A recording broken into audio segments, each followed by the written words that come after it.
สบายดีเด้อพี่น้องเด้อมาเบิ่งลำวงพี่น้องเลย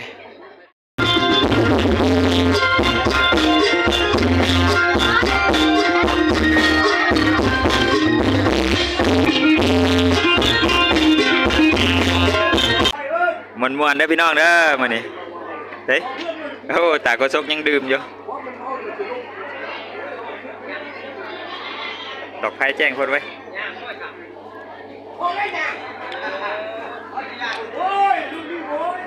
จัดรอบแล้วว่าบัดนี้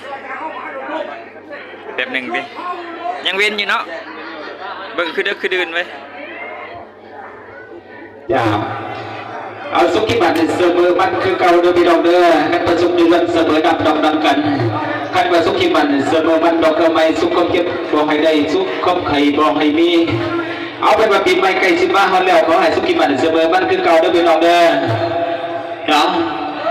เอาประเด็นการขอกับคนไทยกับสบายดีนะพี่น้องเนาะตอนเศร้าบอกว่ายังกับแสนตอนแรกเนาะเฮ้ยยังบ่ทันได้เมาสั่นเอาสุขสันต์ตอนแรกน้องพี่น้องน้องวันนี้ก็ถือว่าทางทีมงานดูดนตรีน้องวันนี้ก็ถือว่าได้มาหัดใส่ของพี่น้องน้องเป็นเก่าวันสันวันนี้ก็ที่พวกดีใจวันนี้ก็ถือว่าบ้านเขาดีก็ถือว่าได้มีการมีงานน้องพี่น้องน้องวันนี้ก็ถือว่าทั้งครอบครัวของทั้งสหายสุขสนาเพิ่นก็ได้แจกรับบุญวันสันเดินไปหาดวงวิญญาณของทั้งเป้วันสันน้องพี่น้องน้องแล้วก็พร้อมด้วยทั้งครอบครัวน้องพี่น้องน้องวันนี้ก็ทั้งทัน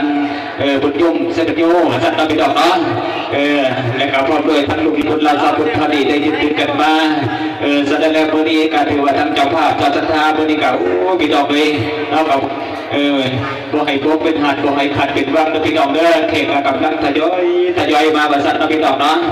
เอามาฮอดถึงแล้วก็ขอถึงเป็นเกียรติเชิญน้องพี่น้องเด้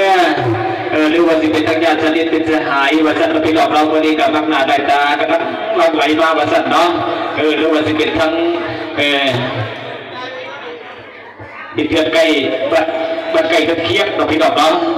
การกำลังที่ทั้งสถานที่ทั้งดาเวทีเฮาวันนี้ก็ถือว่าโอ้พี่น้องเลยก็จะได้ยินใจเนาะสถานที่ตกตั้งหรือว่าวันนี้ก็ฝึกปฏิบัติเชื่อทำกันนะพี่น้องเด้อเอาวันนี้ก็ถือว่ามีมุกใจเนาะเมื่อสั้นวันนี้ก็ทั้งที่บ้านดนตรีเฮาวันนี้ก็ถือว่าได้มาเจ้าภาพหรือว่าทั้งเจ้าการเจ้างานที่มาใช้คาถาทั้งที่บ้านดนตรีเฮาเมื่อสั้นพี่น้องเนาะเอาวันนี้ก็ถือว่าทั้งที่บ้านเท่าดีเนาะขาดปกตกพร้อมเมื่อสั้นพี่น้องเนาะว่าวันนี้สิ่งดนตรีผมมองกับขอเพลงทั้งเจ้าภาพเจ้าทานกับความโดยทั้งของพี่น้องประธานแขกผู้มีเกียรติที่มาร่วมในงานบุญวันนี้เมื่อสั้นพี่น้องเนาะ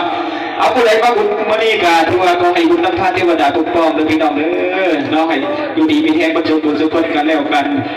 ก่อนสิได้เข้าชมรมโลกสามัคคีกับก็เจริญธาสกอนน้องพี่น้องเนาะการสิได้อีกใส่ทั้งกำลังการปกครองเนาะและการสิได้อีกใส่ทั้งคณะผู้การจัดตั้งเรามาฮอดจัดเพิ่นก็การสิได้เปิดพิธีเนาะแต่ตอนนี้การยังบ่ทันได้ก็เจริญธาสกอนจักหน่อยเนาะพี่น้องเนาะกันใกล้ของบ้านครับแสนนี่ก็ใครอยู่พี่น้องไปเป็นไตตุ้ยยีเนาะเนาะอันจักหน่อยสมัครพี่น้องได้แล้วก็หรือว่าสิเป็นทั้งน้องแม่ค้าชอบขายหรือว่าสิเป็นทั้งครูอาจารย์พนักงานทหารตำรวจทุกภาคส่วนที่ได้มาร่วมในงานบุญวันนี้ก็ขอให้อยู่ดีมีแห้งกับพี่น้องได้สุขภาพแข็งแรงว่าสั่นกับพี่น้องเนาะหรือว่าสิเป็นทั้งไอ้ดอกป้องกันปกสพร้อมด้วยทั้งมุขกระดาษกองพัน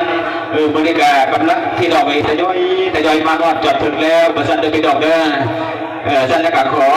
เก้าดูวัดยางเขามานะพี่ดอกเนาะจะสั้นแล้วก็ขอขอบใจทั้งทุกภาคส่วนที่ให้ทั้งทีมงานเขาไปเท่านี้มาหักไส้ดูสั้นเลยพี่ดอกนะว้างามแท้มื้อนี้โอ้จนลงเว้ยสบายดีงามอยู่บ่งามสุดยอดขอบใจเอาก็จะได้ขอที่เราภาษาทั้งหมดเดี๋ยวพาสักวันมาพี่น้องก็แป๊บนึงดูสั้นเลยพี่ดอกนะเป็นมุ้งสักวันยังเคยยาวดูสั้นเลยพี่ดอกเนาะเอาปฏิกาฟังเพลงฟังรับไปสกอร์พี่ดอกกับผลงานลำดูสั้นหมดว่ามานั่งกูเดียวรถอ่ะ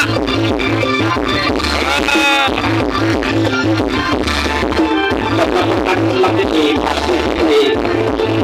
ได้ประมาณตั้งแต่ที่เคยทำไปจากนั้นทุกเอาไว้แล้วก็